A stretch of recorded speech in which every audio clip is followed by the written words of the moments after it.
To be here with you guys. It's a special night here on Lucas Live. First of all, to all our veterans out there, happy Veterans Day. We certainly want to celebrate what you've done, what you mean to this country, and how you've protected our freedoms and liberties here and abroad. We appreciate you. Happy Veterans Day to everybody out there. We're excited about what's going on. I see you guys coming into the room. Welcome, welcome, welcome. Make sure that you guys come in, you share this broadcast. Make sure you like it. Make sure you love it. You know, let us know. Let us know. Let us know. I don't know why I see Massillon people jumping in already. Y'all don't play around. Much love to the Massillon people here today. I had to represent though. I don't want anybody to get confused. I got love for my man today though. So we're gonna show him some love. What's up, my man? Shout out to Antonio Hall, man. Tone, you one of the reasons that I knew this guy was a good guy, man. Even back in the day when we was battling against this guy, you was like, that's my man, that's my family. He's a good dude. He's a beast coming off that end, but he's a good dude. So shout out to you. Shout out to Antonio Hall, Athletic Director of Kenton City Schools. Tone, we got to get you back on the show. We got to do this again, man. Let me know. Let's make it happen. We need to talk. Got basketball season coming up. There's a lot going on. We need to get back to it. Shout out to Bulldog Nation, Tamika Jones, Jessica Lane, Aunt Lane. Welcome, welcome, welcome. Glad to have you guys. Make sure you share this broadcast so that other people can enjoy it. We're making it happen tonight. I'm back in my studio, back making it happen. It's crazy. I've been away. I've been doing on-site broadcast for people's locations, and I'm going to be doing more of that. I actually got some new equipment to help me with that. I'm excited about it. I got an official sponsorship, man. I got to tell y'all about this, man. It's so crazy. I got a for real. Like, I've had some. Y'all might have seen me have a couple sponsorships, shout out a couple businesses, but this one is about to be a little bigger. It's going to be ongoing, and we're talking about some more things. So I'm excited about it. Tyler Thatcher, welcome, welcome, welcome. Glad to have you here, my man. Welcome, Hollis Alexander. Oh, we echoing. He said we're echoing. Y'all let me know. If we're echoing, y'all let me know. Let me find out what's going on. I appreciate that. What's up, my man? Shout out to Pastor Hubert Carpenter in the house. He done gave me a list of tigers I need to have on the show. Y'all let me know if y'all hear an echo. I'm going to get that straight. Oh, you know what I think it is? I think it's LinkedIn. Matter of fact, I think it's LinkedIn because I've been watching people's lives on LinkedIn and they're echoing. I'm like, what is happening here? I don't know what that is. So sorry to the LinkedIn audience out there. I don't know what it is. Check us out on YouTube or Facebook at Lucas Live Media. Please follow us, like us there as well. All right. Thank you guys for being here. Tipkin all day. All right. I guess, we got Massillon and McKinley. We got some Tipkin people in the house. We're not mad at you. It's all good, Timken got to jump in there, they got to say something, you know what I mean? They got to do something. I understand. Ladies and gentlemen, we're so excited to be here with you on another episode. It's super exciting to be back in the studio, like I said, and the guest today, this guy is a rival, but a friend. I mean, this guy is somebody who literally, it's a lot of Massillon McKinley tension. It's a lot of Massillon McKinley beef. But what people don't know is there's a lot of Massillon McKinley love, for real. There's a lot of us who battle, but for real, there's bigger battles out here. We're trying to learn how to be better fathers, better husbands, better men, better for our communities. So really, we talk our trash and we do our thing, especially during that big week. But at the end of the day, a lot of us are really brothers, and we're coming together to try to make a difference and do some positive stuff. It's a lot of stuff going on in our communities. It's a lot of stuff going on in our country. And we can't be divided over football and sports. That's fun, but at the end of the day, you'd be surprised at how many of us have great relationships, great connections. So we're excited about it. Shout out to Christina Sanders, my cousin here from Periscope on Twitter. Appreciate you being here. Glad to have you guys. We're going to let you guys go ahead and come on into the room. Damon Thomas, shout out. Can't see you on Facebook. Okay, somebody, I appreciate that. I was wondering what was happening. We're on Lucas Live Media. I'm going to make sure everything is working. Y'all let us know. Number 99, the Tiger King. That's right. He on here. Y'all let me know if y'all can find me everywhere. Make sure the broadcast is going everywhere it needs to go. Let me go ahead and check that myself. I appreciate our quality control. See, people who got a lot of love for the show, they become quality control, and stuff don't always go the way it's supposed to go. Okay, looks like we there. I hope we on there. Y'all let me know if it's any issues. I see Sharice Grantham just shared the broadcast. Appreciate it. The milk is in the house. Shout out to the Massillon community. The milk is in the house. Damon, check me out on Facebook. See if it's there now. I think we're up and running. I think LinkedIn might have a little bit of an echo. That's a LinkedIn problem. I didn't do it, I promise. Although y'all know I love LinkedIn. Y'all know I got a lot of love for LinkedIn. But we're going to keep it moving here today. Let me tell y'all real quick about, so first of all, I mean, tomorrow we're actually having an episode, me and my producer, I got to fix my stuff live, my hoodie all crazy. My producer, Amanda Jean Duke, shout out to her at Duke's Multimedia. We're going to be doing an episode tomorrow on Hot Topics. We're going to talk about the election, the results. We're going to talk about a lot of stuff going on. We got a vaccine coming. We got a lot of stuff going on, right? We got COVID going crazy. So we're going to talk about some hot topics tomorrow. So make sure you guys check that out and tune in and say something. Let us know what's going on. Also, so let me tell you about this sponsorship. So it's a company called Restream. I've been talking to y'all about Restream. I was posting them as a sponsor before.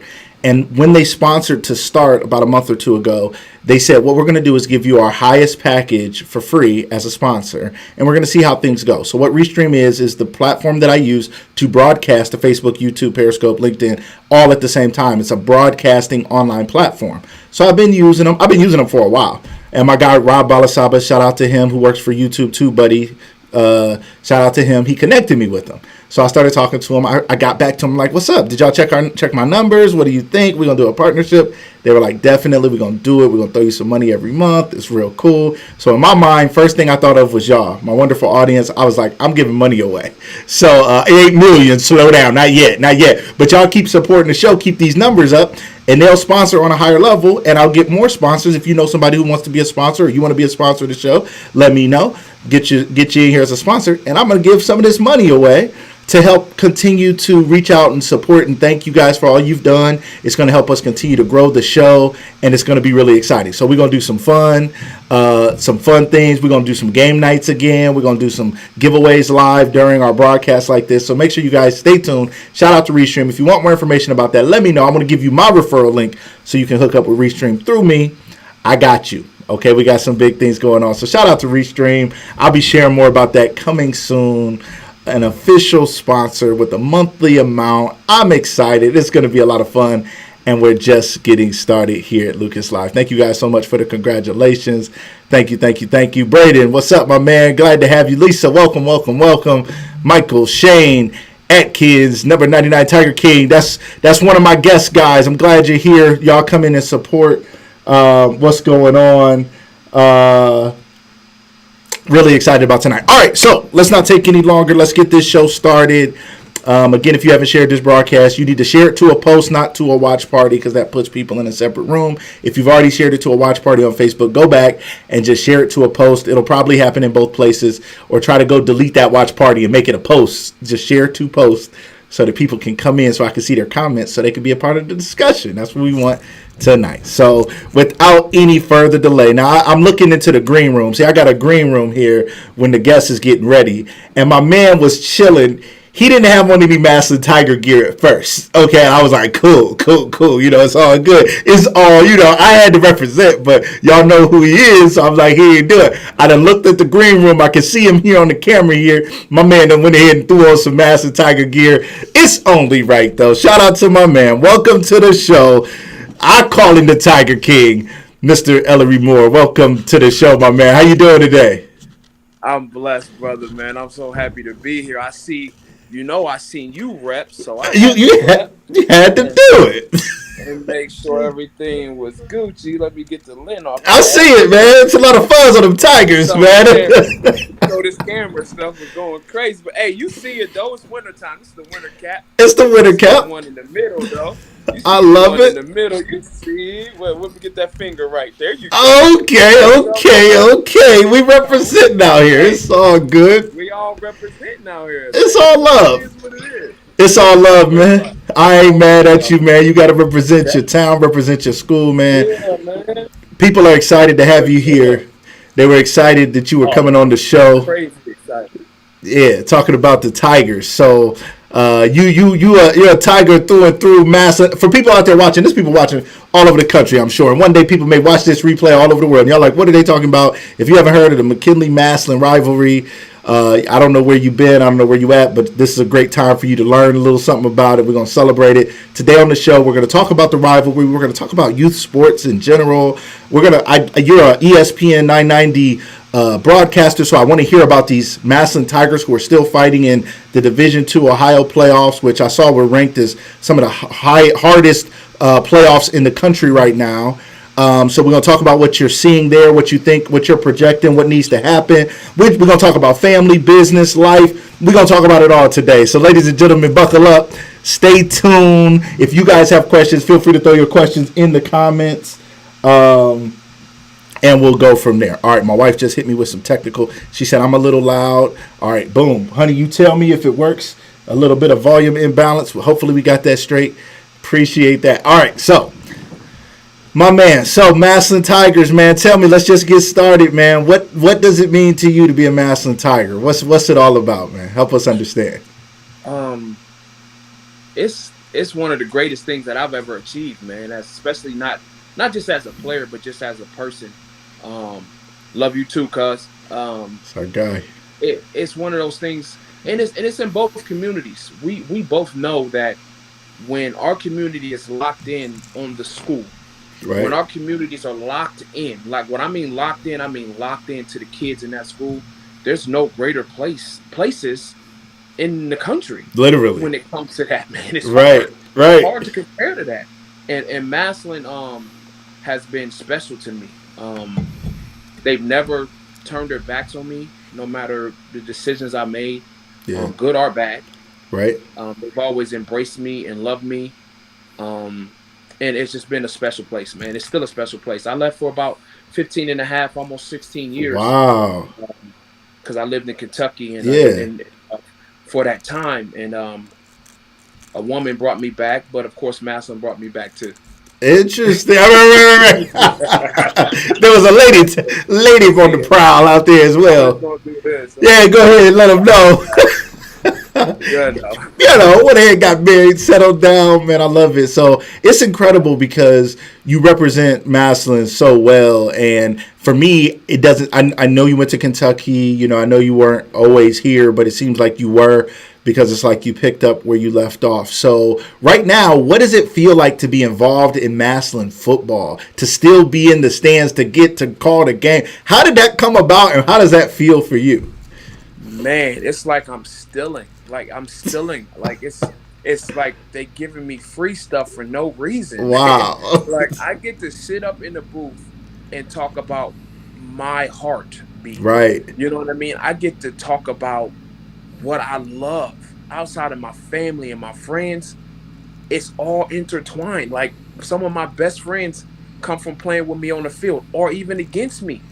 On the other side, up there in Canton, some of my greatest friends are there. It's special, man. To be up in that booth, man, it's special. Yeah. It really is. I mean, I walk into the stadium, I still get the goosebumps like I gotta play.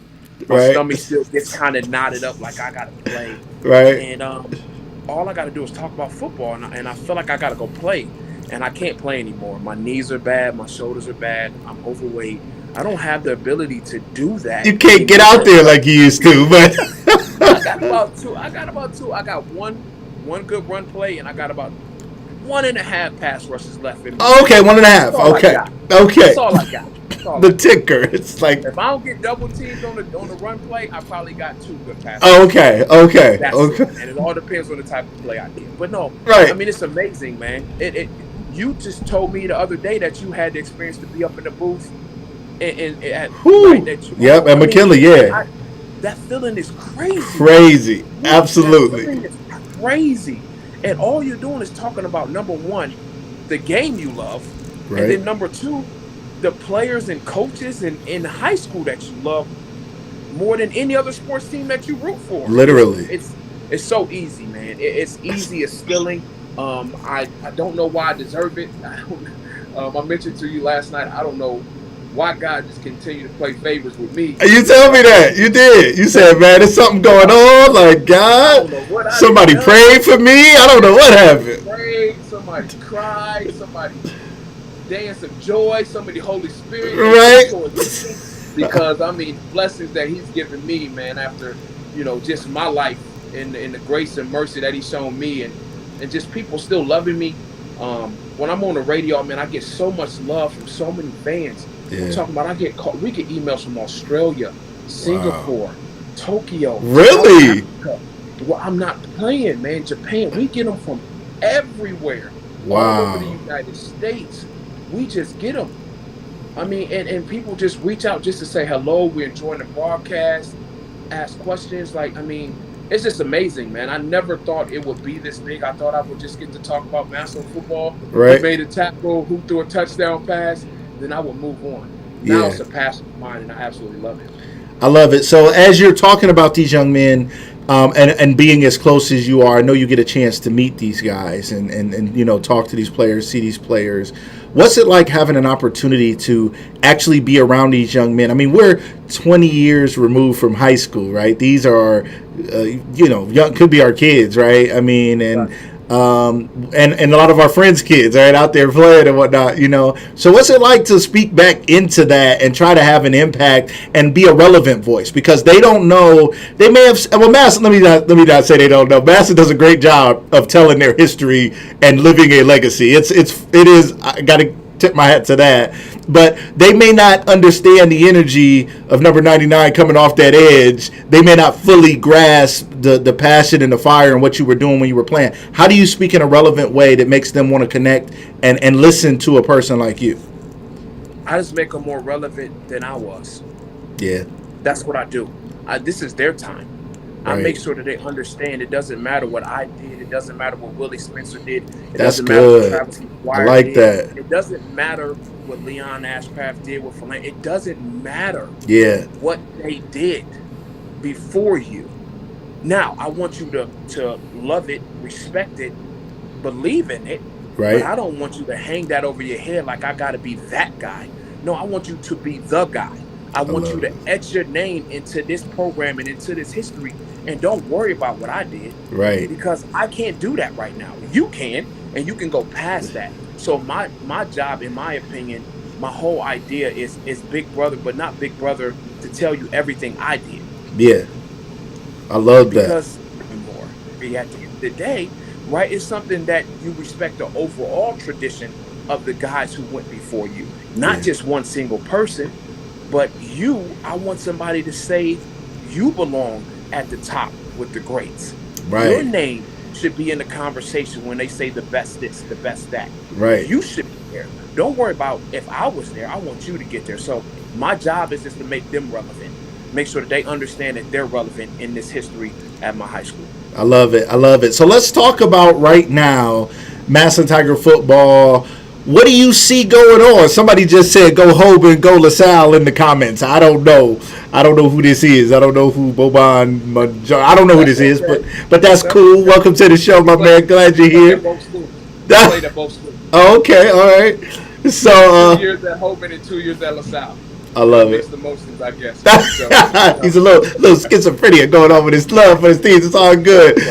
Right. I don't know what to do. So, what do you think's about to happen right now? I mean, Massillon's been here before. They're in the Final Four, the playoffs. We at McKinley always getting at y'all about the hardware. We're like, y'all ain't got no rings. Where the championships at? What's up with y'all? What do you see for this year, and how tough of a road is it for them to bring home a ring, for them to bring home the championship trophy? What do you think? I mean that Boban just said it. They got LaSalle, and then long as Hoban continues to be Hoban, it's probably going to be Hoban. Yeah. And you're talking about two of the best programs in the state of Ohio in the last 10 years. Right or wrong. And I'm absolutely, talking about Hoban did that to Division I level. Right. Hoban did it there. Right. And then came down. Imagine. Which is crazy. Right. Great point. Great point. Right? Imagine being able to do that, right? Just because of the way the system got set up, which is not really their fault. It's just the way the system got played up, right? Right. But imagine that. And LaSalle was only a couple years removed before they beat us last year of being state championships with Coach Moore. Wow.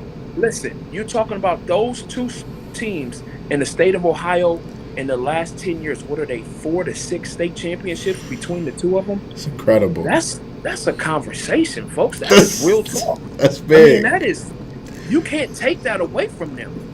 But I You gotta go, but you know what? Time out. Listen. This is so funny.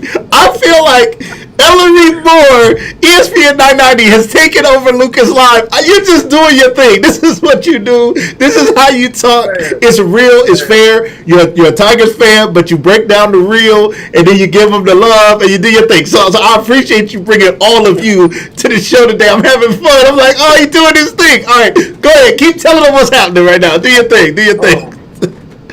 But I'm Massillon Tigers. We have slayed giants. Okay. On the way to that big game. Right. We haven't won that game yet, and that's a fact. I mean, right. We've gotten there, and we look like we didn't belong the 2 years we were in that state championship. We look like with all the talent we had, we got to that day, and it looked like we didn't belong. Wow. On the scoreboard. That's big. But real football people know if you watch the game, they did deserve to be on that field with those guys. They just ran into teams who were better than them, period. That's just what it was. Okay. Right? Yep. So we'll just say that. But I think we got a defense this year. All right. I mean, when I say I think we got a defense in Massillon, man, it's one of the most complete defenses that I've seen at my high school with my 2 eyes. Wow. Now, y'all had a defense now. Y'all had a... I'm talking about complete, though. Okay. All right. Yeah. A complete defense. Okay. Right? Break it down. Help people, and let the people out there don't know. What are you talking about? Because you see some teams who have great players in a certain position, right? You'll see a team that got a great secondary, but their linebacker core is kind of average, right? Right. You'll see a team that has a great defensive line, but their secondary is average, so you get into some trouble when your linemen are playing well, but the ball gets up in the air and your DBs can't make a play on the ball. Yep. Right? Yep. We are complete at every single level. Man. And that's how I feel about our defense. Yeah. We got Woolard on the edge. He's 6'4", 6'5", 250 pounds. His dad was an all-Ohio player, went to Bowling Green, started there. Yeah. Listen, his bloodline is just filthy. And then we get a kid like Mike Miller who comes in, who actually started against us in the state championship game his freshman year. Okay. So now you take pressure and put athleticism on that defensive line with the C.J. Harrises and those guys there. Listen, then you go to the linebacker core. I love my linebacker core. Xavier Andrews, Liebler, Jaden Wise. Oh, man, listen. Those dudes right there are athletic, and they will hit you in the mouth, and I love it. Secondary, don't have to talk about it. No, that's the we don't. Andrew Wilson Land. He's a problem. You guys know that. He's and a good dude. I hear he's a good dude, man. Solid dude. Great family. Man. The right way. Good dude. Class act. Yeah. And so that's what I mean by just a complete defense. When we played LaSalle last year, we weren't athletic enough to be on the field with them on the edge. Okay. And they took advantage of it. With the quarterback, they took advantage of it with their all-Ohio running back. We got offers all over the country. Right. They took advantage of it, and they had a game plan, and they were a well-oiled machine, and we just weren't ready for it in the second half. They wore us down and beat us up. Yeah. It was a brawl, and they beat us up, man. Right. It hurt to watch my team get beat. You know, it's one of those things like you watch your son get into a little tussle with somebody. Right. He's like, oh, he getting dead? Oh. And he hit my son like that one more time. I'm about to go out there. Right. I'm on my way out there. Man. It's going to be a great matchup, man. I'm excited for it. I finally feel like our defense has arrived. And that could be the big factor in that game. Yeah. I much respect to that perspective. It's something I definitely wanted to talk to you about. I mean, there's this constant battle between Go Stark County and oh no, not the Tigers from McKinley fans, right? We like Stark County, y'all, all we got left, and then we're like, oh wait, not them, you know what I mean? Because what we have often to hold over you is we got rings. I mean, we got rings in our years where it was all when we got rings. That y'all are my senior year, our senior year.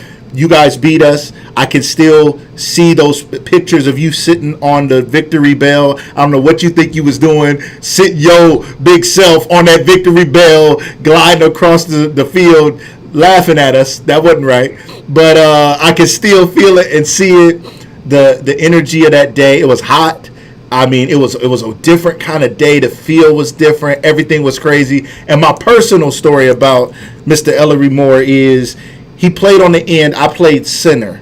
There is no reason why I should have ever had to deal with this dude. I'm 3-4 people away from this guy. And I'm 5'10", 225 maybe at the time. I should have been playing linebacker or something. Anyway, so I'm out there, and we had this dumb pass protection that was like, if I step up and nobody's there, I'm supposed to free out. It was called free out. I'm supposed to back up and catch anybody coming, almost like a running back catching a linebacker coming through or some extra stuff. Somehow, though, we were stepping away from you, and you're coming off the edge full speed. I step up, I free out, and it was like a kick return with you on the kickoff team. I'm like, what am I about to do? Now, fortunately, they had put Marcus Daniels in the game, I think, at that moment. I think he got loose. You might have injured the first dude. I don't know what happened, but it was a problem. It was a long... Definitely left the game. Yes, Malumbo was definitely knocked out of the game. I was like, I should never have to turn and take on this man running that fast. You were a big dude, and you were fast. What was your 40 time in high school? 4.75. Crazy. And how big were you in high school? About 280, 290. That's a y'all, ladies and gentlemen, if you never played football, that's a problem. Okay, that's a problem. Now that problem carried you forward. Let me go ahead. There's a question in the comments. Let me get to the question. I want to thank you guys for your participation in the show. I see you guys watching. If you just got here, you didn't share this broadcast. If you didn't call your family and friends and say, "Are you watching Lucas Live? What are you doing?" You gotta get them on here. Get everybody out. All right. So my man Damon Thomas, cousin of mine, he said 5 faves before you. When you think about the Massillon legacy, and you guys are phenomenal. I saw this big anthology. I don't know what this thing was. The Encyclopedia Massillon Tigers the other day. My man Rashad Polk had it, and he showed it to me, and he was like, they're doing something different over there, right? Like, and what we're trying to do in Canton, those of us in our generation, is like, we need to reach back and help them. We need to help our city do some of the things that you guys are doing that has... It's mattered to the kids. It's not about sports. It's about understanding a legacy and playing for more than just yourself. So when you step in, then or now, when you think about your favorite, your fave 5 Massillon Tigers, who would that be? Oh man, that's pretty easy, man. It's straight to the point for me. Leon Ashcraft, my family bone, they called him. Okay. Travis McGuire, Eric Wright, Sean Crable, Billy Routford. Easy. So, and not easy to pick my favorite 5 because we had some legends, man. Right. I'm leaving out my favorite 5. Some people who are absolutely legendary. Amazing. Yes. The Chris Spielmans, and I mean, there's some that you left. Willie Spencer's, right? The Willie Spencer's, the Brian Gamble's. Yeah. I'm leaving out some guys. I'm leaving out Aiden Longwell. I'm leaving out Jameer. I'm just talking about just recently. Right. Some dudes. Jaden Ballard. I'm leaving out some dudes. Right. But what I'm talking about is the guys who made me want to play.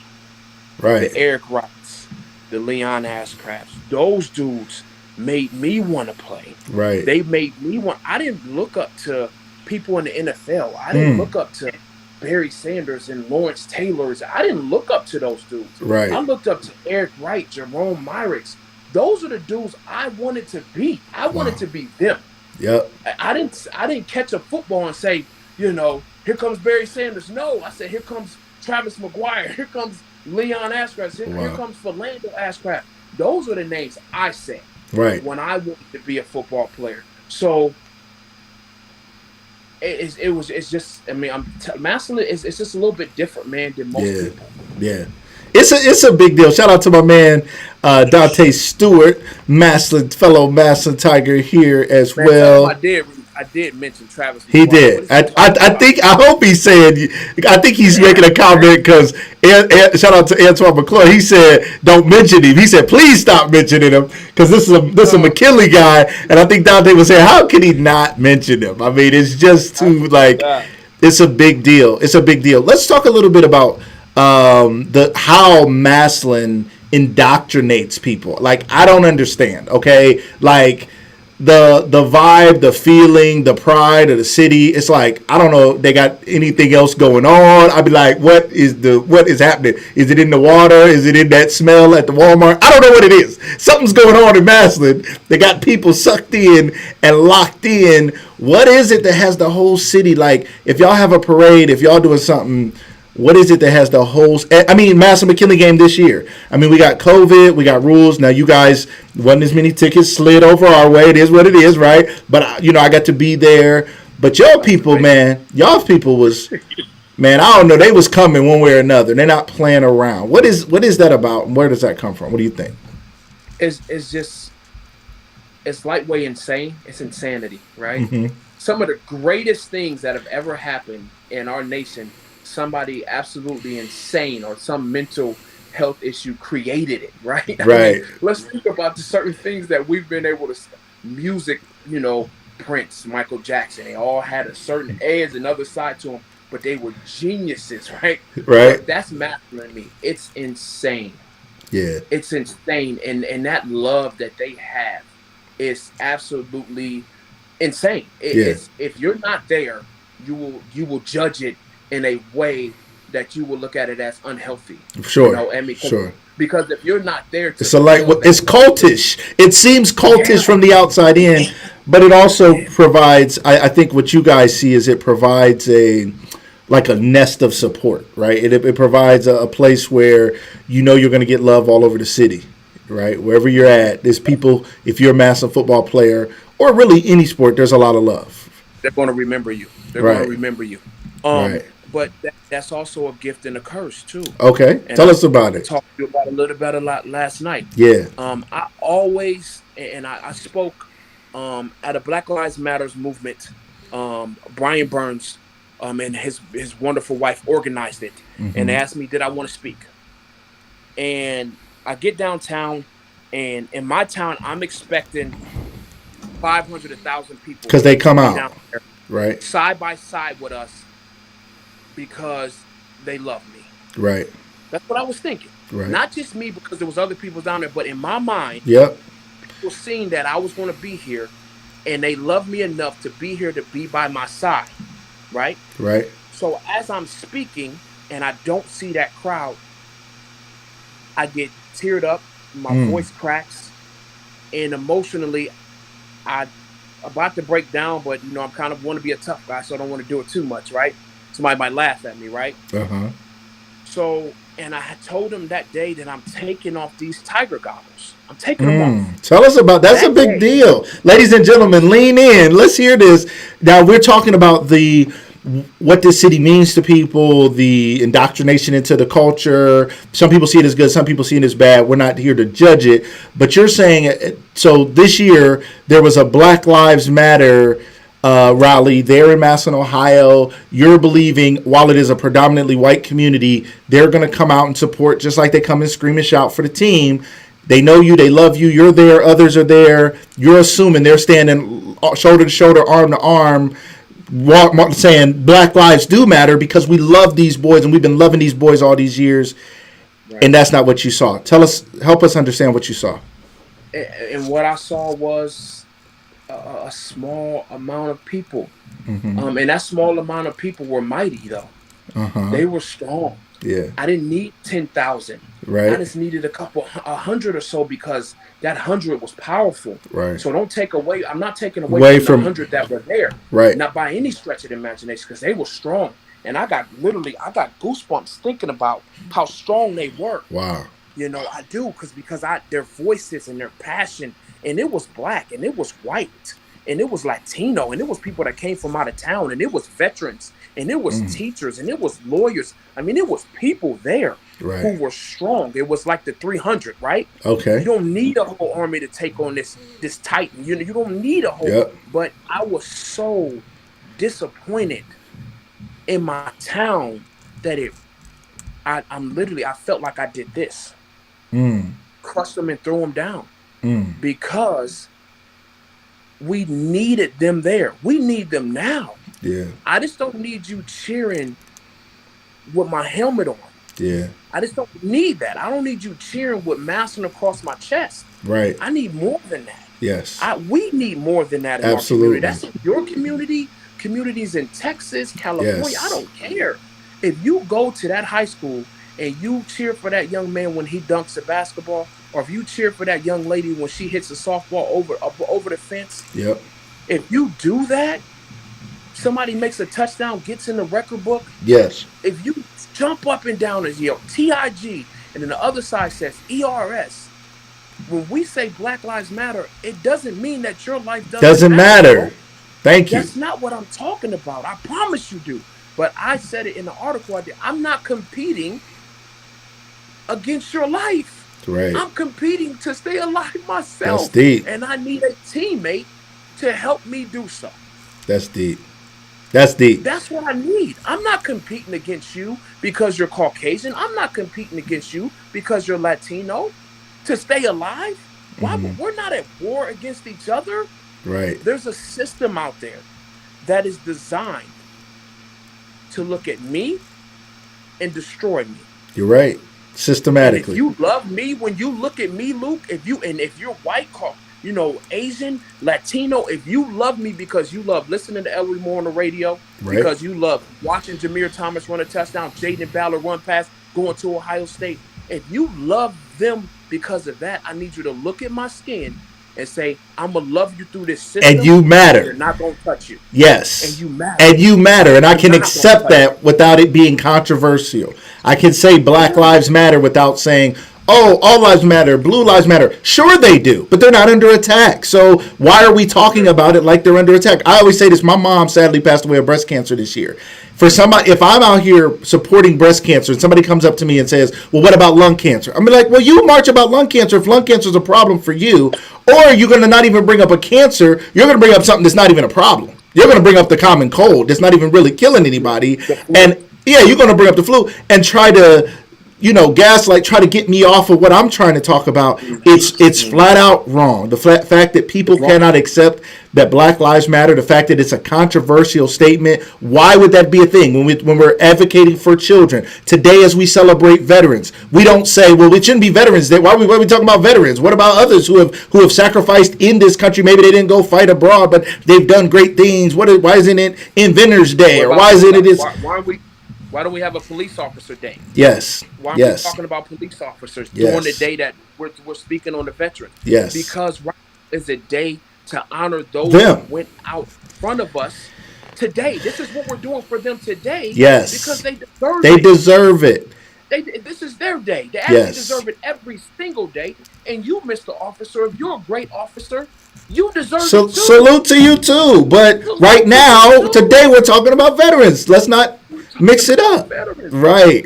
It's so simple, but we have found ourselves in this country, in our neighborhoods, in our classrooms, and in the McDonald's where people sit down and talk, and restaurants where people sit down and talk, and the conversations amongst ourselves, that we are so quick, yes, right away to make something that it's not. Yes. And it's intentional. It's intentional. It is 100%. Yes. Something that you are choosing to do. Yep. I call them armchair quarterbacks. Think about this. Let's go back to that. You know those guys who sit there, right? On the couch, right? Okay. Beers in their lap, whatever they sit back. Sweet tea. I don't know. I don't know what they got. I don't know. I don't know what they're drinking. But I don't know. They know every single thing about what that guy is doing on the field. Right.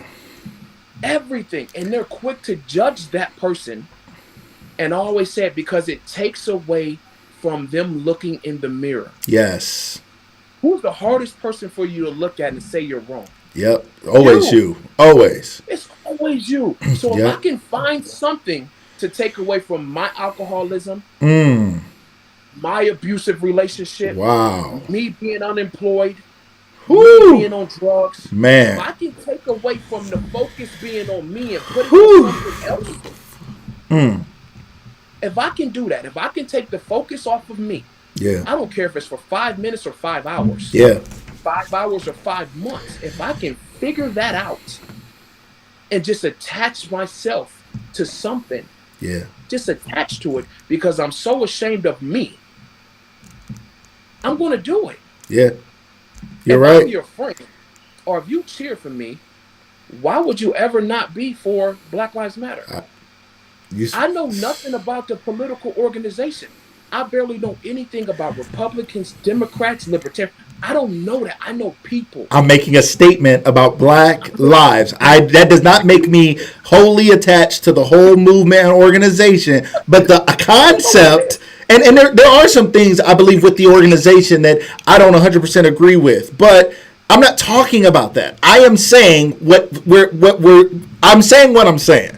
3 words: Black lives matter, and that's not a big statement. That's not saying. Did we say Black lives are better? No. Did we say Black lives are superior? No. We said they matter. No. But the problem is when you're in a system where you are supreme, as in supremacist, a supreme. You don't want to be chopped down and not being supreme. You don't want your position to be, if you're the champion, you're on top just by your birth, just by being born a certain color.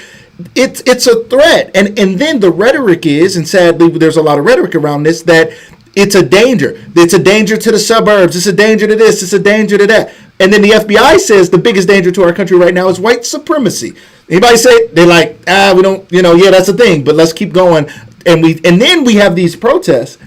And then you see Black and white people marching together. Thank God. That's a beautiful thing.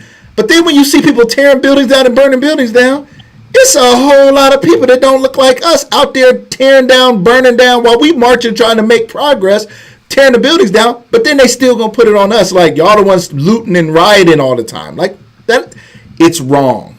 It's intentional. It's systemic. It's a problem. So much respect to you for coming into your city, standing up for something like this, and then coming on a show like this and being willing to talk about it. Because it would be easy just to come on and say, everything's perfect in my city. Even me showing you love, I have to admit there's things that Massillon does that we need to fix in Canton, that we need to do a better job of as far as telling our history, making sure our student athletes understand the legacy and those that came before them. So shout out to you for being brave enough and man enough to step up and just speak the truth. And it's a lot of love in the comments. People were saying, preach it, go. They was going. I couldn't keep up with all the comments. Shout out to everybody. Dante Stewart again, shout out to him. Legit Smith is in the house. He said something trying to be funny earlier. I didn't throw it up on the comments. He got a clown. I ain't put it out there, but he out there clowning. But shout out to him. You hear me say, go polar bears. He said something about some polar bears. He did say something about that earlier. I was like, I don't know what that means, so I didn't put He said something about go polar bears. He's clowning. But shout out Keisha Warren. Shout out to her. Thank you so much for your love and support as always. Preston Shavers, talented McKinley linebacker, used to lay the wood, used to lay some boys out. He's sending love. Yep. So that's my dude, right? That's my dude. Sending much love. Man, it's one of those things where growth is key, man. Right. Growth is key. Brooke D, what's going on? Shout out to Brooke D. We gotta keep growing. Right. We gotta keep growing. If we keep standing still, man. I told you last night too something that I love. I mean, and I seen it on Twitter, and it's something that when you go to talk about what you're going to leave in this world, what's going to be left when my body is done. Right. And my God says it's time to come home. Mm-hmm. When my Lord and Savior says, Ellery, it's time. Right. You're good. Right. My son, you've done well. Right. And he says that. And my body is gone. It was on Twitter. I can't remember where I seen it. I'm barely on Twitter. And it was a tree that fell down. And I was telling you this last night. This tree fell down. Right. But it was 3 trees that grew from that tree. Yes. Crazy. And flourished from that tree. Branches. Leaves, beautiful, from that tree that fell down. That everybody said had no more life. Right. The life was gone from that. Yep. It was gone. That's what I want. I want fruits and I want trees and I want growth from when I leave. Yep. Or I can't speak no more. If I can't see no more. If I can't hear no more. If I can't walk no more. I want to say that I help continue the growth not just of the black. I'm talking about people I love that I it. help continue the growth of people. And if I fail at that, I promise you, if I get another opportunity tomorrow, I'm gonna dig back in. I'm gonna put my hand back in the ground, and I'm gonna come back again because I'm not gonna give up on that. I've given up too much in my life. I've made too many excuses Yeah. for my poor choices in my life Yeah. to let myself do that anymore, man. That's big. I love it. What an amazing analogy. A tree fall. It makes me think. I remember Tupac talked about a rose growing through the concrete, and he talked about something beautiful coming from something so hard and so broken. And I remember as a child growing up in the projects and hard stuff and life being hard. My dad was in prison. I was like, somehow there's enough nourishment in this ground underneath me. Somehow my mom, my family, teachers, counselors, people saw something in me, and I was a quiet dude. That's the crazy thing. A lot of people know me like, I didn't know you really talk like this. You were such a quiet guy. I was dealing with so much. I was missing my dad. I was, it was a lot. It was a lot going on, but somehow God protected me and put a bubble around me and like helped me grow up through this thing. And you're saying when you're gone, you want to be that tree that lays down and fertilizes the ground, and that more growth and generations can grow up from the legacy you laid and left here for your family, for your community. That's a Yeah, through the grace of powerful, God. Through the powerful grace of God. statement. That's what I want, man. Powerful statement. Let's talk a little bit about Ellery the man. Let's talk about you, your life, your journey. Okay, you told me that life. I believe Langston Hughes said life ain't been no crystal stair. He said, it's been a challenge. I mean, NFL, college football. You were away from home for many years. Some of that time was spent in trouble, and you continue to fight back, bounce back, and now you're the guy we know. Now, somebody out there has a child that's dealing with some problems. They themselves are dealing with trying to overcome some adversity, and they see guys like us, and they're like, man, they always had it made. And oh yeah, God did something for them. Whatever, y'all don't know me, y'all don't know my life. Just to somebody out there, just help them understand that things weren't always easy, but you found a way to persevere. And we'll start off by this, and we'll keep it really simple. Every single thing that I've been through, every single thing that I've been through, especially on the negative side, was my fault. That's deep. I don't care if I grew up in a crack house. I don't care about that. It was my fault. That's deep. I don't care if I was a dirty kid in the neighborhood. The choices I made were my fault. I don't care if I didn't have much growing up. The choices I made were my fault. I don't care if my college coach yelled and cussed at me and I didn't like it. It was my fault. Wow. If my father wasn't there like I needed him to, it was my fault. Wow. Because at some point through all of those things that are just negative and ugly, that we let our young people make excuses for every single day. Right. We let them use that as a crutch. And then we wonder why they're giving up. We wonder why they're committing suicide. We wonder why they're killing each other. Wow. We wonder why they're going in and out of prison.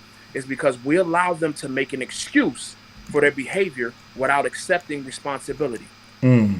I am accepting my own responsibility, and I have to fight with myself every day to do so. Wow. It is a battle that I fight every single day to accept the responsibility of the choices that I've made in my life.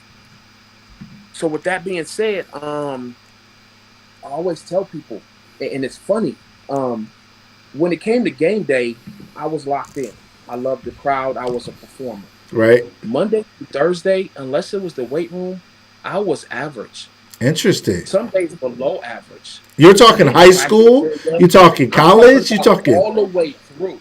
I'm talking about all the way through, Luke. I'm talking about all the way through until it was over. All the way through until it was over. Because I always told myself, they don't know where I've been. I'm having a rough day today. Right. They don't know where I've been. Right. He's not going to talk to me like that because I had to get my own clothes in high school. Wow. Right? They're not going to talk to me like that because I had to give my mom money to pay bills. Wow. I'm a grown man. Yeah. So doing all of that time, just growing up, thinking that the reason why I can't be coached, I can't be yelled at, is because I was a grown man and I was a freaking child. Right. I thought like a child. I acted like a child. Like I was a child. Right. I mean, I'm talking about all the way up to to 30 something, Luke. I'm Wow. talking about early 30s. I'm not talking Wow. about 23, 24, 25. This Wow. is me. I was I was a child and I thought like that and I lived like that. And and through the grace of God and just putting people in my life, I mean amazing people in my life, they just never let me go. So I go, okay, leave here. I go to University of Kentucky, play 4 years there, and I'm losing millions every day. I got scouts coming in there telling me I should be a first day draft pick. We're talking about NFL scouts now. We're not. We were in NFL college. We're scouts, talking Dallas NFL. Cowboys, yeah, University of Kentucky. I got Dallas Cowboys, Indianapolis Colts, everybody coming in there. My defensive coordinator told Rick Shepard that Ellery should be a franchise nose guard in the NFL. Wow. And he was a linebacker coach for the Pittsburgh Steelers for years, and the head coach at LSU was my defensive coordinator, Coach Archer. Called back and told my high school coach that when he got to the school. But guess what? I wasn't mentally prepared for that blessing. I wasn't ready for that. Right. I wasn't ready for that because I was still making excuses why they didn't pay me before. Why didn't they get me out of here earlier than this? Wow. So I practiced horrible. I had a horrible attitude. Um, and I said this one time, and my buddy Champ Kelly, he's a big like assistant GM for the Chicago Bears now. I think that's his title. He runs a camp called it's the Champ Kelly camp, and I stood up in front of him, and Gail Sayers was there, the one that just the Chicago Bears just Right. well, he Right. spoke at camp in Lexington. And I remember telling my good friend, Sweet Pea, his name is Vincent Burns, third round pick by the Colts, got a Super Bowl ring. And then Dwayne Robinson, who was a first round pick, top 4 pick by the Jets. We all played together at Kentucky. I told them this, one of the most ignorant statements I ever made in my life. I said, I'm going to go all the way to the NFL or I'm going to be the best drug dealer that they've ever seen. Wow. Those were my words. Wow. Those were my words. That was the life. That was where you were headed, and you were going to find a way to make money one way or the other, and you was going to be the best at something. Because it was easy. Man. It wasn't hard. It didn't take me out. Football's never taken me out of my comfort zone. Yeah. The drug life has never taken me out of my comfort zone. I grew up in that. So I told this in front of hundreds of kids. Wow. And I seen my teammates, some of my great friends, break down and cry. And they felt like they let me down. And I had to tell them, I let you down. Wow. Because I had great examples in front of me not to make this choice. I had years and years and years of great examples, way past my bad examples. Like my bad examples are way in the past. Wow. I had great examples on how to be a successful human being. Yep. But my excuse was, I got football or I got the streets. That's the only way I'm going to be able to go. That's deep. And I think a lot of people, one, thank you for your transparency. You and I have talked about some of these things, and, you know, it's one thing for us to talk as guys, as brothers. It's another thing to come on a show and share it with the world. But this is not something you shied away from. You guys made a movie in the 99-2000 year called Go Tigers. And you talk about life. Even then, you talked about things that you had been through. And now, at this phase in life, you had another chance through different things, and then you mess up again, and then you end up in a place where you could have been in the NFL, but that's not where you ended up. Now, you did make it to the NFL for a portion. If you don't mind, continue with the story. Help us understand kind of how did things play out. People are listening now. People want to know, how did things go? So, senior year, think I was going to leave my junior year, end up tearing my shoulder up, right? Okay. So I didn't leave. Came back my senior year, new coaching staff, end up losing my starting spot to a great young man, Lamar Mills, who I actually had on my recruiting class, and he came on his recruiting visit with me. He was a phenomenal football player, outworked me. He flat out just beat me. Wow. There's no ifs, ands, and buts about it. He beat me, and I love him to death to this day for beating me. He could have been my little brother and just let me do my time, right, and not challenge me and not push me. He could have did all of those things, but he didn't do that. He came in there to start, and he did that. So I signed with the Cleveland Browns in 2005. Okay. They called me at the end of the first day of the draft. hey, Ellery, we probably going to take you somewhere between the 4th and the 5th round. We got a couple picks in both rounds. You probably going to be our guy. But when you cuss out coaches, try to grab coaches by the neck in college, when you do those things, you're just not going to get drafted, right? It's just not going to happen. They start calling. They start asking.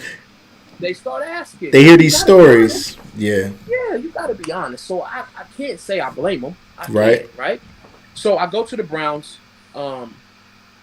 Still, my mentality is I got this chip on my shoulder that is just negative. It's nothing positive. I make the team. I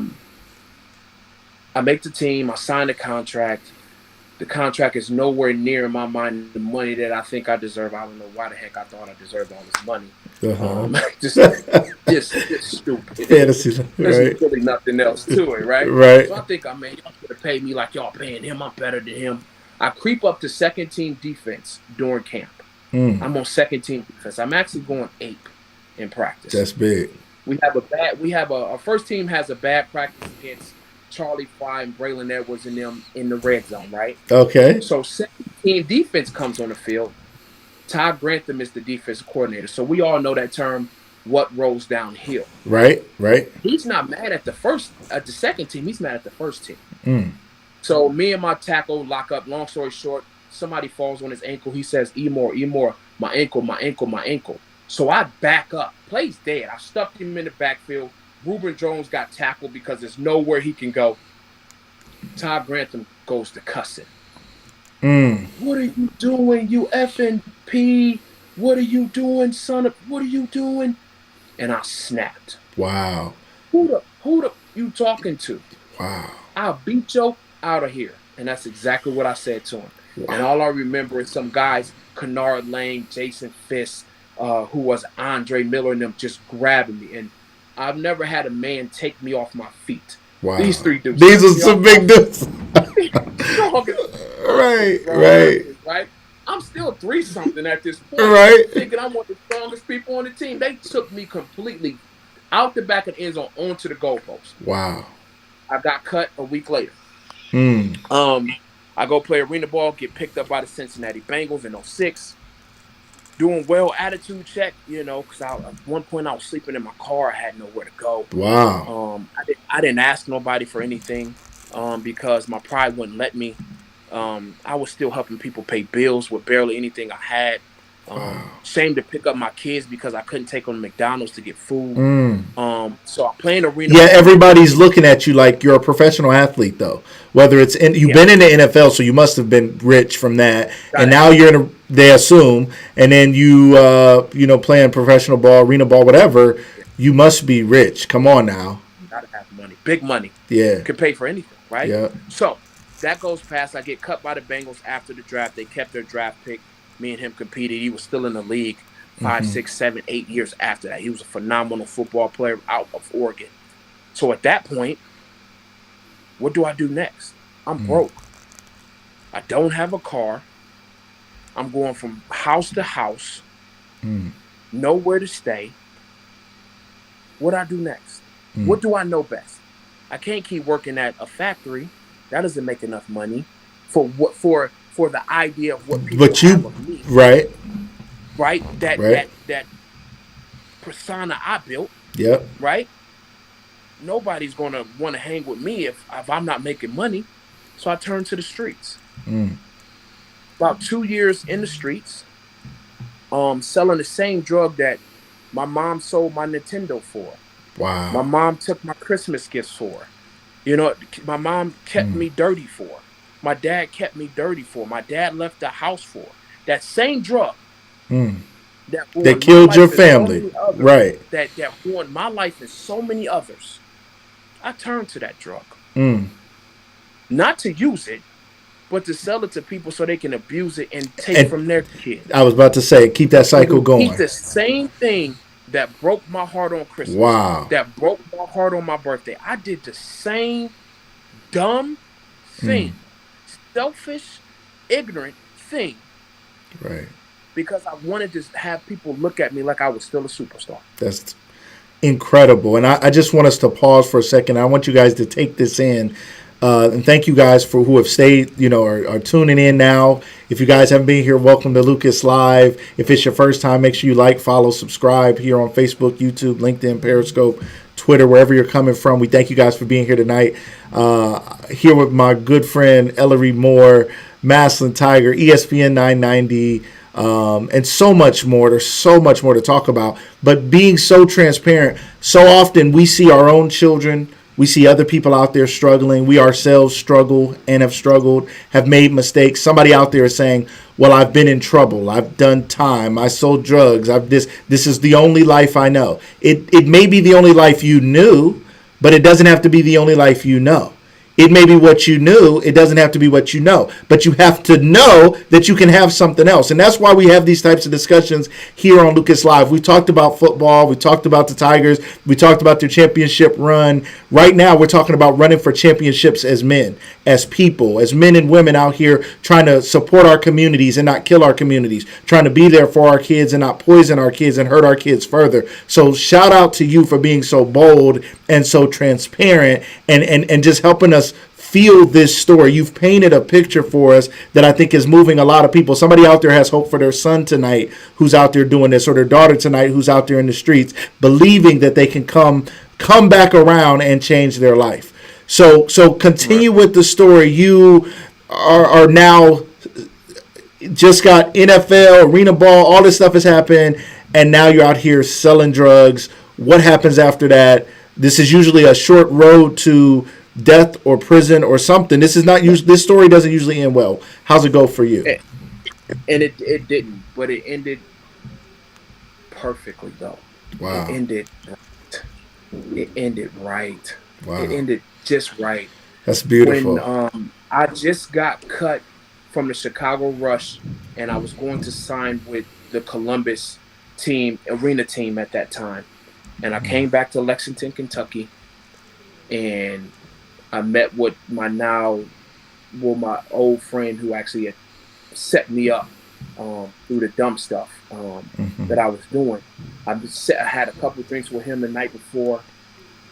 I'm sitting in the house watching UK play Georgia, I think in the SEC championship, right? Because I remember this. I'm in some Adidas sweatpants, and I hear this Hummer come up down the street, which was one of my co-defendants' cars. Wow. So I'm like, oh, here come my bro, right? Mm. And all of a sudden I hear a helicopter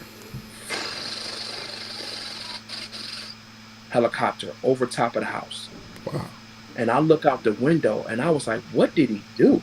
That's what I said. What did he do? This boy is dumb. Right. What did he do? Right. He be coming for me because the way I move is too slick.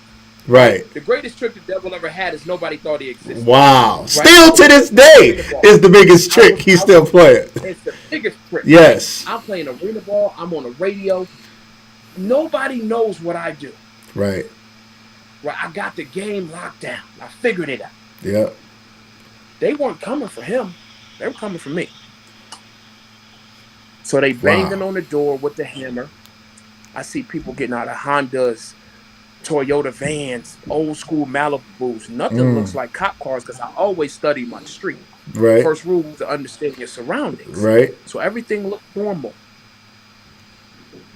Kicked in the door. I opened the door for him, and I had red beans from head to toe. Mm.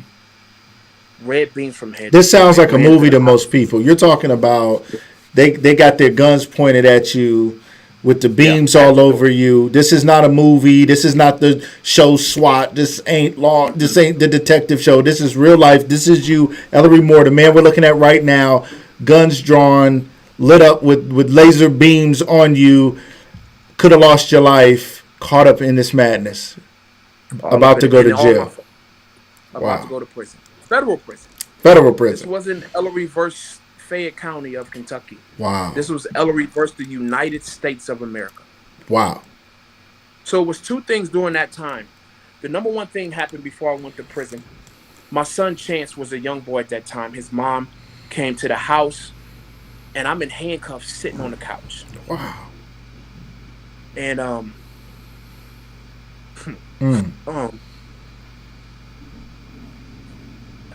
we appreciate this, man. Appreciate you sharing. Okay, here we go. My son is playing with me and not understanding that his dad is about to go to prison. Wow. As I'm in handcuffs and it's just Wow. cops all over the house, in his room.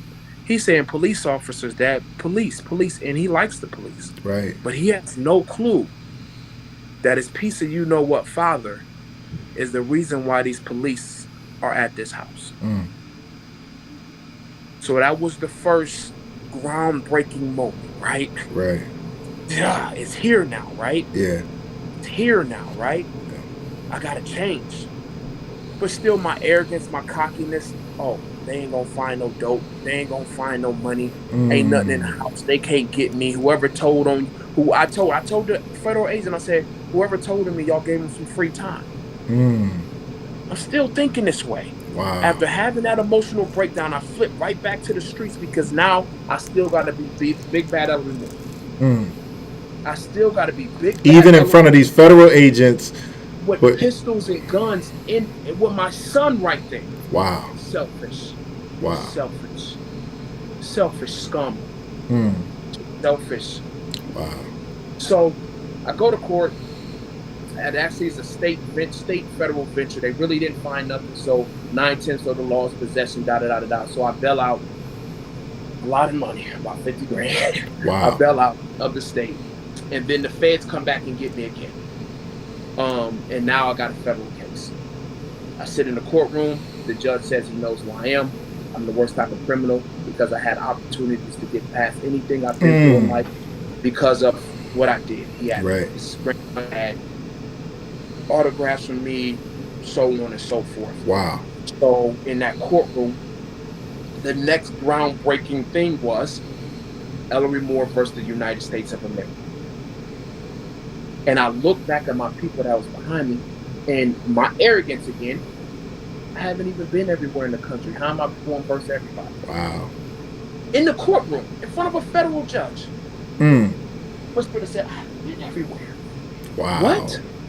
Wow. As I'm facing time, my kids are going to come visit me in my tan khaki jumpsuit, and I'm going to miss them going to school for the first time.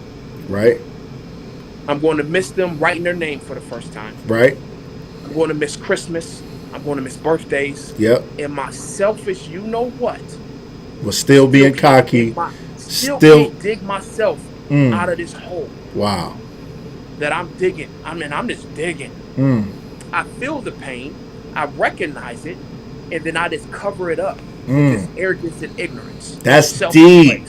That's deep because a lot of people don't recognize that. Instead of processing the pain, the fear, the whatever they're feeling, they mask it. And too often, too many men especially are masking pain with false bravado, with this arrogance. Men are abusive and alcoholics and heavier, and they get deeper into the game instead of pulling themselves out because they just can't face themselves. And in that moment, you're still at a moment where you think most people would wake up and say, all right, enough. Nobody even is going to know that I'm out here pleading for mercy. You're still sitting there looking at them like, I don't know what y'all doing with me, but I'm bulletproof. Right.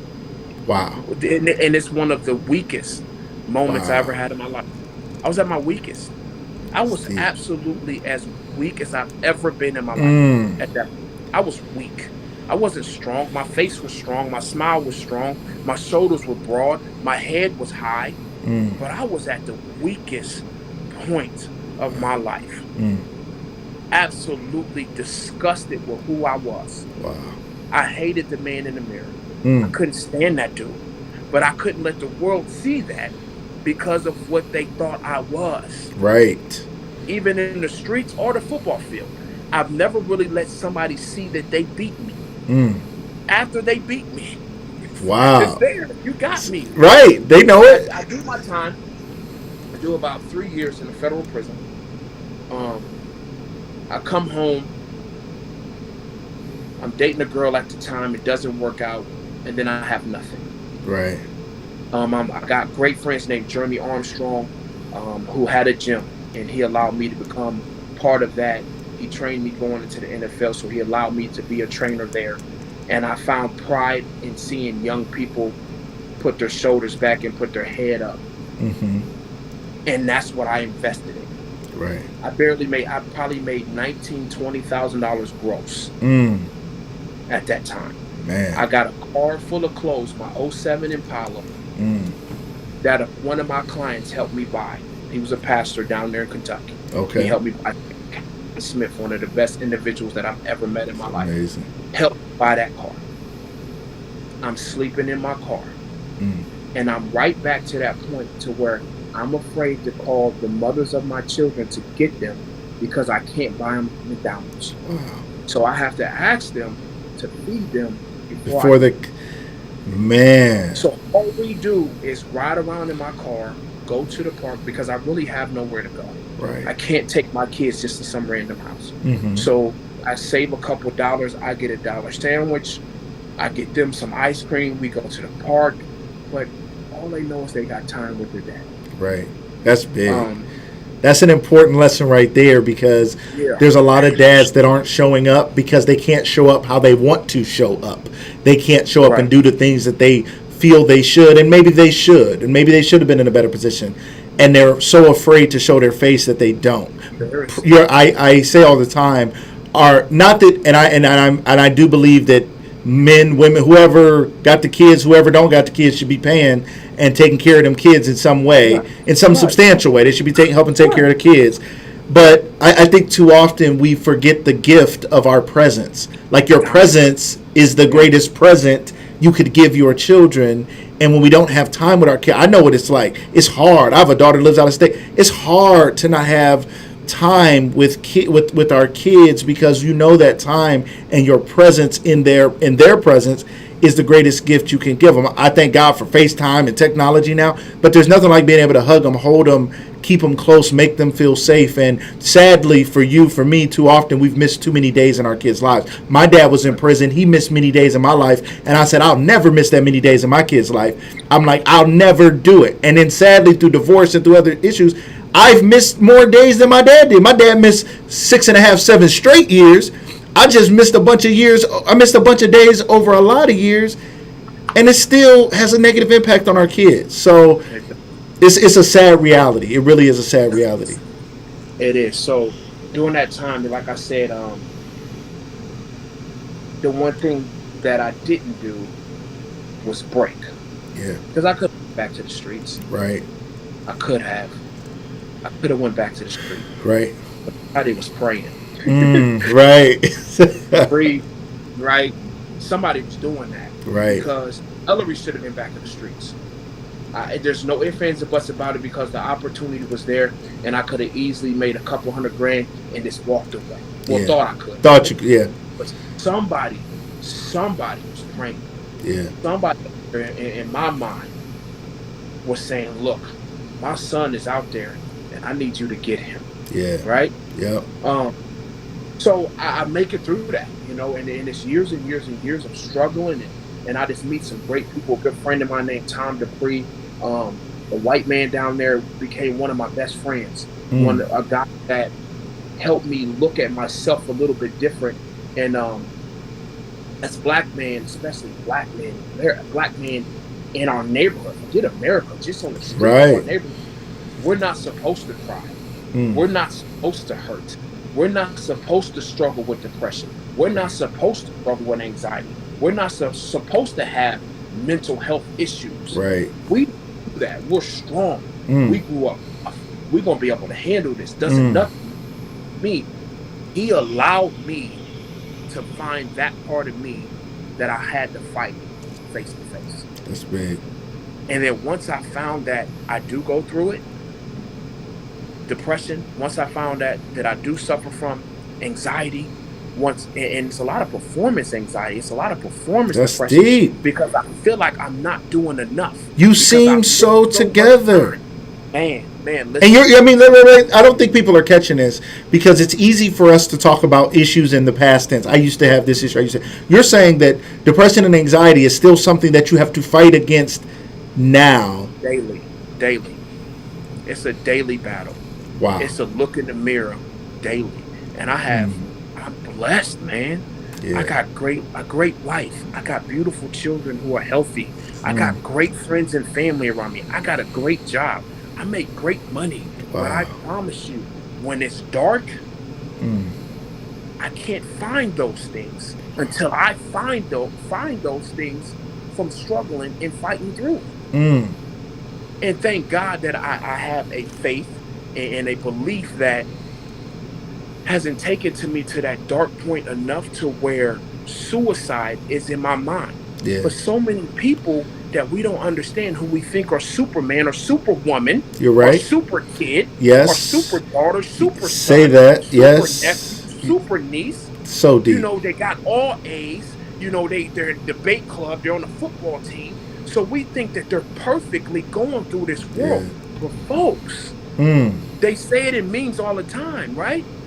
Some of the strongest people you see are fighting some battles They are. that you can't see. Right. Right. Right? They're wearing a So smile. You have one of the biggest smiles of anybody I've ever seen. I was looking through pictures of you. We were preparing for the show, and I'm like, you were this monster on the field, and I was like, I want a picture of him looking like he looked on that field because he was just a problem. And then I'm looking through pictures. I'm like, this guy is loving his life. He's got a big smile on his face. He's loves his children. You sent me I said send me some pictures for the flyer. You sent me a picture of you and your wife. You sent me a picture of you and one of your children, because that's who you are. You're like, that's who I am. And amidst all that blessing, you still struggle. Somebody out there is still struggling, even though you know you're blessed. And you have to know you're not alone. You have to know you can overcome. You have to know, just like you said, somebody's praying for you. We can pray to God ourselves. And people need different levels of help. Let's not fail to get the help we need. Somebody out there, you need to get the counseling. You need to get the help. We need to, especially as a black community, we need to stop being afraid. And even as believers, we need to stop just being like, just pray it away. Just pray it away. What are you talking about? We don't have any problems. Just people like, I don't even know how to pray. They're like, I've been praying. What are you talking about? I need more than that. And they're out here killing themselves because they're dying on the inside in front of everybody. They're drowning, and it's a beach full of people watching them drown, and nobody ever says, you're smiling, but you look like you're struggling. I see you, you seem okay, but deep down, there's more going on behind the scenes. It's huge that you're willing to speak up for that, because somebody out there is being set free, and that's what this show is about: education, motivation, liberation, and I believe you set somebody free today. I appreciate that. I really do. And like I said, man, I want to be that tree. Right. When I fall, Yep. something beautiful grows from it, man. Because like I said, I remember Junior Seau. Yes. Junior Seau? Yeah. Yes. Battle from this, right? Yes. You battle from that. And I seen people like that who were just larger than life. I mean, just larger than life, take their own lives. Yes. And I said that, number one, I can't do that. It's just, I've made too many selfish decisions in my own life. Not that somebody who does that is making a selfish decision. I'm talking about Sure. me. I get it. It would be a selfish decision. I feel the same way. When they make that decision, they have other reasons why they make that decision, and I can't judge it. I'm talking about on my end. Yep. It would be a selfish decision if I did it. For Ellery. Yep. For anyone else who would I feel you. I feel you. 100%. Right? So I look at my kids, I look at my wife, I look at my friends and my family, and I'm like, I gotta figure out a way through grace, mercy, peace, understanding of just who I am and what I've been, and stop telling myself I haven't done enough. Yeah, that's huge. Do I want to do more? I want to do more. I'm going to do more. God willing, I'm going to do more. And I want to learn how to do more. But I got to tell myself today what I done. If I sold 2 cars or no cars. Right. Right? Yep. Right? Yep. If I bought my kids something or didn't, I done the best I could today. Yeah. Now tomorrow, if I get the opportunity, I'm going to do better. Right. Than what I did today. But today, I'm enough. I can go to sleep tonight. Yeah. I can go to sleep tonight. I'm enough. Wow. Man, I struggle with that. I struggle with sleeping because I'm always trying to figure out, did I do enough? Did I give enough time? Did I give enough information? That's big. That's and this world is it's a crazy place, man. And I smile because I am happy. Yeah. Right. I'm genuinely I happy. love it. Like I am, man. I'm a happy person. Because I know what I've done to myself in my life, Right. not what somebody else has put me through. Right. I know what I've done to myself And if you can in my own life. that part, you can own the recovery. If you can own I the can failure, you can own the success. People who own won't it. face their failure, and don't get me wrong, there's victims. There are people who are truly victims of something that put Yes. them on the wrong road. However, Mm. at some point, we got to look at ourselves in the mirror and say, I am enough. I can do better than what I've done. I don't have to Yes. be. I made a post the other day. God told me this. He said, you don't have to be a victim of your circumstance. Your circumstances Mm. should be victim to you. They should be subject to you. The community should be different because Ellery's there. Your home should be different because you walk in. Your job should be different because you're there. Not, I'm just a victim of the circumstance. I'm in a bad place, so bad things happen. No, those circumstances were built by people who were dedicated to wrong or evil or drug dealing or whatever. So if the community is messed up, it's because those people weren't willing to say, I'm going to be a victim of it. They're saying, I'm going to succeed in a negative way in this Right. environment. So we, doing positive, have to go into environments like, I change the environment. I'm a king of the king. I'm a kid. I'm a child of the king. Like, I got power and authority in this world. Like, I don't have to walk around being like, everything that happens is gonna kill me. Everything that happens is gonna stop me. I can't succeed. You don't know. My dad was in prison. I grew up in the project. All of that has nothing to do with the fact that right now I can take ownership of my life and make different choices. I can submit my time, my life, my energy to God. Let Him lead me, guide me, be the father, be the mother, be the brother, be the sister, be whatever I need, and help me be better at being what my people need, my family needs, my community needs. And at the end of the day, we then will walk into rooms and the whole vibe will change. The whole world will change because of who we are. And I love that that's who you are, and I love that that's what you're doing.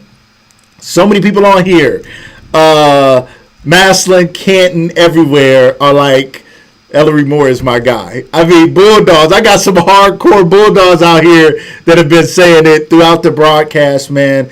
The things you shared today, your honesty, your transparency is second to none. I don't want to keep the people all night. I do want to talk quickly though about your career now, not only in sports radio, but you or somebody, if somebody is in need of a vehicle, which is not, and it's so funny because I see you post about selling cars and stuff, right? And I'm like, this dude is not just selling somebody a car, like, ooh, you got a car, I got a commission. You're like, you got the SUV you need to take you and your kids around, or the van you need, or you got the car you need to get from point A to point B. You got the thing you need to give you the confidence to believe that you can get further in life. So help us understand. Tell us a little bit about how and how can people connect with you if you're out there, ladies and gentlemen, looking for a car. This is a man right here who can help you, and the big heart that he shared with here today is the same heart he's going to put in to helping you find the car that's perfect for you. Tell us a little bit about that. So I work for Vanderveer, which is Mm-hmm. in Akron, Ohio area. I Mm-hmm. drive 40 minutes to work. So Wow. that's a sign. I passed 10, 15 dealerships on my way. I Right. got two right in my backyard. But I love who I work for. It's a That's Christian-based company, awesome. and they allow me to be me. Yeah. They don't I'm not the number one salesman at my company. I'm probably three or four in the whole company on the totem pole. Okay. But every car deal I do is genuine. Mm. It's not hard for me to sell a car because I do it the right way. Right. I don't beat you up. I don't make you buy a car. I don't slick talk you. If you can't afford it, then you can't afford it. I understand that because I got a budget that some things I can't afford. I Right. might want it. I Right. might need that sunroof, that them heated seats, and that remote start and navigation. But That might not I be in my can't budget. afford it. Right. I can't afford it. So I'm gonna give you. All I want is an opportunity. Yeah. I can't sell everybody a car. I may not have the vehicle that you're looking for that fits your family or your lifestyle. I may not have it. Yeah. May not have it, but all I want is an opportunity. I love it. All I want is an opportunity. I don't want nothing more than that. I have to earn your business. Yep. That's what I want to I do. love it. I want to earn your business. I want to give you, you said it right, Tiffany. I want to give you an experience of not just selling you a car and making you a number. Yeah. Because I've been just a number before. Right. I've been just a statistic in my Yep. life. I've been just number 99 before. Wow. I've been 127, 25, 859 before. Whew. You Somebody understand what go I'm saying? catch that. Yeah. I've been those numbers before where somebody said, "Oh, I remember that number," Mm. and then they don't know about your wife, your kids, your family. Yeah. I may not remember your name when I first seen you, but I remember your life and know that your daughter was running cross country. How Mm. did she do her senior year? That's big. I remember the things that you told me that make you happy and the reason why you're here today to buy that car. Mm. That's what I remember. Right. It's just I mean, I get the opportunity to help people and feed my family and do other small things in the community, donate when I can donate, time, money. And I work for a company that gives me the liberty just to be Ellery. They really do. That's And they back awesome. me. They back me all the way and we're all non-commissioned at my dealership. I don't care. Really? Yeah, I don't care how much. You bet. I've sold $100 and something $1,000 Corvette, and I made $50 off that deal. Yep. Really? I never heard of such a thing. I thought I every. sold a $5,000 car, and I made $50. It's we're on salary, and it's about value. It's about how many cars we sell a month, not how much we sell them for. Wow. So I'm not trying to make you buy a $20,000 car if your budget says 15. That's. I'm not I trying to do like that. that. So it's this different. It's easier conversation. It's a little more genuine. And it's to the point. There's really no going back and forth and trying to beat you up to make you do something. We give you our best. If it makes sense, you go home in the car that you wanted. If it doesn't, we get it. Right. I love it. I love it. Ladies and gentlemen, if you're out there in the market for a car now or in the future or early in 2021, you think you're going to be, reach out to this man right here. Let him help you. Let him walk you through it. Even if it's not a car that they have on their lot, he will do what he can to see if he can help you. And ultimately, if he can't, he will point you in the right direction and give you some insight, right? Because half of the game is education. Most people get tricked and tripped up because of what they don't know. But you've been in this long enough to be able to give them an honest opinion about what's what to help them make a great decision for them and their family. Ellery, I can't thank you enough for being here today, man. Right. We went everywhere, man. We talked Massillon football. We talked Massillon McKinley. We talked Massillon greats. We talked life, love, and the pursuit of who we're supposed to be and who God planned for us to be, man. It was an honor and pleasure. I reached out to you. It was just maybe less than a week ago, and I said, man, I got to have you on. And I'm thinking the Tigers are in the playoffs. They're going further. You're a big part of that story. I want to talk about that story. And I didn't know the richness that you would be willing to bring. I didn't know the transparency because I don't force anybody on this show. I say, if there's something you don't want to talk about, no problem. We don't have to talk about it. I'm not here this ain't Jerry Springer, right? I'm like, this is a show. It's for families. It's for our community. It's something that I do to give back. And you gave us so much. I mean, somebody's life is different today because they heard your story, because they heard the testimony that came from your test. So thank you so much for sharing. Thank you for your transparency, man. I can't thank you enough. Man, I appreciate you, brother. I love you, brother. And if anybody's still listening, man, if you're going through something, I'll listen. Yeah. I don't need to speak. If you need somebody, ear, just to listen, find somebody you can trust. Don't listen. If y'all know somebody out there struggling, don't look to have a comment back.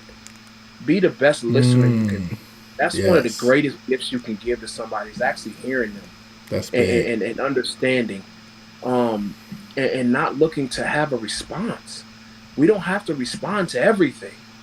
We can literally listen, and that will be a blessing to somebody, man. Huge. Because you heard them. So I'm here to listen. If y'all, anybody out there, I don't care if you black, white, pink, or purple, you come from the projects, or you got a $400,000 house. If something is out there bothering you, and you just say, Ellery, can we talk? I'm going to talk. Right. If you say, Ellery, can you listen? I'm going to listen. I love it. I love it. I love y'all, man, so much, man. God love you, man. Thank you so much. Thank you. Ladies and gentlemen, it's been another great episode of Lucas Live. Check us out tomorrow. Me and my producer, Amanda Dukes, will be back for Hot Topics. Make sure you jump in, join in on the conversation. We might just do a giveaway. Thank you so much. Everybody, have a great night.